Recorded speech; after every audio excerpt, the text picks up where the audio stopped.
आज की कहानी का शीर्षक है सबसे कीमती तोहफा। मोहन काका डाक विभाग के कर्मचारी थे। वर्षों से वे माधोपुर और आसपास के गांव में चिट्ठियां बांटने का काम करते थे। एक दिन उन्हें एक चिट्ठी मिली। पता माधोपुर के करीब का ही था, लेकिन आज से पहले उन्होंने उस पते पर कोई चिट्ठी नहीं पहुंचाई थी। रोज की तरह आज भी उन्होंने अपना थैला उठाया और चिट्ठियां बांटने निकल पड़े। सारी चिट्ठियां बांटने के बाद वे उस नए पते की ओर बढ़ने लगे। दरवाजे पर पहुंचकर उन्होंने आवाज़ दी, पोस्टमैन। अंदर से किसी लड़की की आवाज़ आई, काका वहीं दरवाजे के नीचे से चिट्ठी डाल दीजिए। अजीब लड़की है, मैं इतनी दूर से चिट्ठी लेकर आ सकता हूँ और ये महारानी दरवाजे तक भी नहीं निकल सकती। काका ने मन ही मन सोचा। बाहर आइए, रजिस्ट्री आई है, हस्ताक्षर करने पर ही मिलेगी। काका खींचते हुए बोले। अभी आई, अंदर से आवाज़ आई। काका इंतज़ार करने लगे, पर जब 2 मिनट बाद भी कोई नहीं आई तो उनके सब्र का बांध टूटने लगा।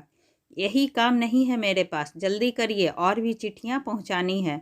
और ऐसा कहकर काका दरवाज़ा पीटने लगे।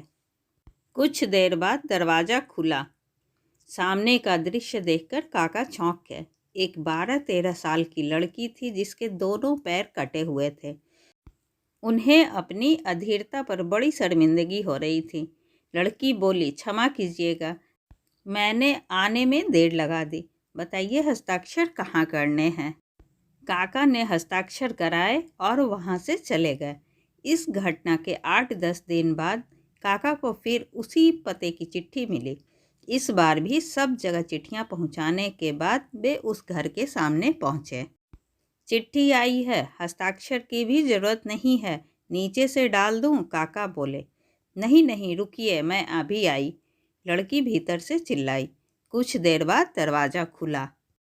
लड़की के हाथ में पैकिंग किया हुआ एक गिफ्ट का डिब्बा था। काका, लाइए मेरी चिट्ठी और लीजिए अपना तोहफा। लड़की मुस्कुराते हुए बोली। इसकी क्या ज़रूरत है बेटा, काका संकोच बस उपहार लेते हुए बोले।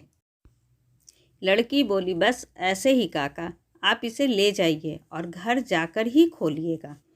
काका डिब्बा लेकर घर की ओर बढ़ चले। उन्हें समझ नहीं आ रहा था कि डिब्बे में क्या होगा।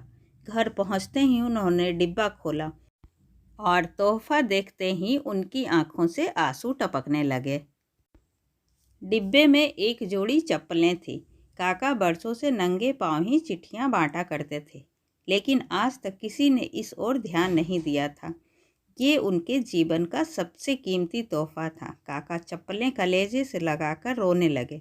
उनके मन में बार बार एक ही विचार आ रहा था, बच्ची ने उन्हें चप्पलें तो दे दी, पर वे उसे पैर कहाँ से ला कर देंगे।